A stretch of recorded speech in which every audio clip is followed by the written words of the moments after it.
মিষ্টি খেতে ইচ্ছা করলে ঝটপট এটা বানিয়ে নিতে পারো। কোনো রকম ছানা, ময়দা, সুজি ছাড়াই এই মিষ্টিটা কিন্তু রেডি হয়ে যায়। মুখে দিলেই একেবারে মিলিয়ে যাবে। খেতে ভীষণই দারুণ লাগে। একদম দোকানের থেকেও কোনো অংশের কম হয় না। যেমনই নরম হয়, খেতে ভীষণই দারুণ লাগে।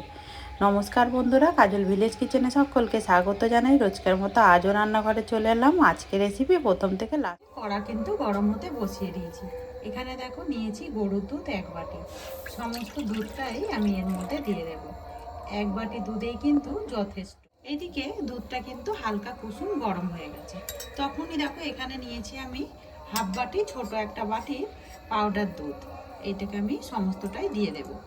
এখানে মাপে হয়তো 5 চামচ মতো হবে, চায়ের চামচের।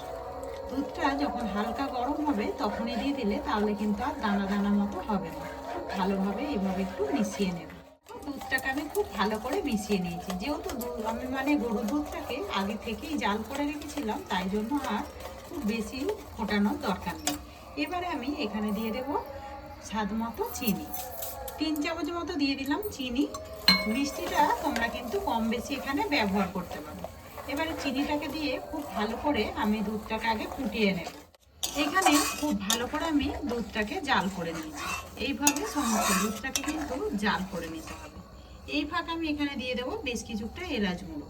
এতে করে কিন্তু বেশ টেস্টটা কিন্তু দারুণ আসবে। আর এই দেখো চিনি দেওয়ার পরে কিন্তু বেশ অনেকটাই দেখো ঘনত্ব হয়ে গেছে। এবারে এখান থেকে একটু মালাই আমি তুলে নেব। তো তার আগে যেহেতু এলাচ দিয়েছি একটু ফুটিয়ে নেব। করে দেখো ফুটিয়ে নিয়েছি। এখান থেকে আমি একটু তুলে নেব। এই মালাইটা অন্য কাজে ব্যবহার করা যায়। এটাকে খুব ভালো করে জাল দিয়ে একেবারে শুকনো মাওয়ার মতো করে নেব। যেহেতু আমরা মালাই চপ করছি, তার জন্য এইভাবে এই দুধটাকে আগে খুব সুন্দর করে ফুটিয়ে একদম মাওয়ার মতো ঘনত্ব করে নিতে হবে। দেখতেই পাচ্ছ, এটা কয়েক মিনিট পরে বুঝতে পারবে এরকম কিন্তু ঘন হয়ে যাবে। আর এই দেখো কড়া থেকে দেখো আগের তুলনায় কিন্তু অনেকটাই ঘন হয়ে গেছে আর ছাড়তে শুরু করেছে। এই ফাঁকে আমরা গ্যাসটাকে অফ করে দিয়ে এইটাকে আমরা খুব ভালো করে ঠান্ডা করে নেব। এইখানে দেখো বেশ কিছুক্ষণ আমি ঠান্ডা করে নিয়েছি। ঠান্ডা করে নেওয়ার পরে দেখো কত সুন্দরভাবে কিন্তু মাওয়াটা জমে গেছে। এরকমই একটু নরম নরম মাওয়া কিন্তু রেডি করে নিতে হবে। আর দেখতে পাচ্ছ এগুলো যখন মুখে দেবে না একদম মিলিয়ে যাবে। দেখো কয়েকটা আমি পিস কাটা রুটি নিয়ে নিয়েছি। আজকে কোনো রকম ছানা, ময়দা অথবা সুজি ছাড়াই আজকে এই মালাই চপগুলো করে আপনাদের সঙ্গে শেয়ার করব। তার জন্য আমি এখানে কয়েকটা পিস কাটা রুটি, এখানে আগে থেকে আমি গরুর দুধ অর্ধেক সরিয়ে রেখেছিলাম শুধু জাল করা। এইটাকে নিয়ে নেব। এই থালাটা রয়েছে, এখানে একটা প্লাস্টিক নিয়ে নেব।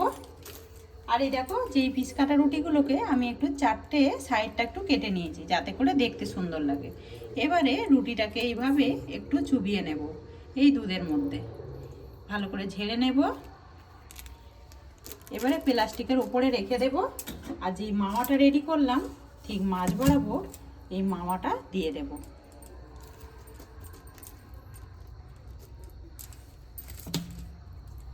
একটু বেশি করেই দেবো, এতে করে কিন্তু খেতে ভালো লাগবে। এবারে দেখো এইভাবে ধরবো, ধরে নিয়ে ঠিক এইভাবে মুড়তে থাকবো।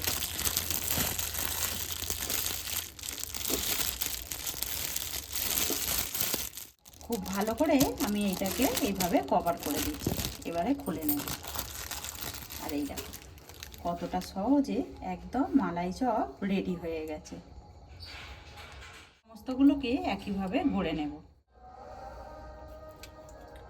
একইভাবে সমস্তগুলোকেই গড়ে নিয়ে ফিরে এলাম। আর একটা প্লেটের মধ্যে সুন্দর করে গুছিয়ে নেব আগে।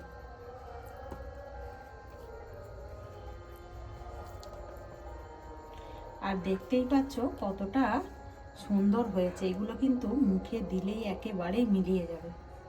এরকম মালাইকে কতটা টেস্টি হয় সেটা কিন্তু দেখতেই পাচ্ছ। যেমনই খেতে দারুণ লাগে তেমন কিন্তু দেখো দেখতেও বেশ সুন্দর লাগে। সমস্তগুলোই প্লেটের মধ্যে সাজিয়ে নিয়েছি। আমি এখানে যে মালাইটা তুলে রেখেছিলাম ওপর থেকে এইভাবে একটু দিয়ে দেব।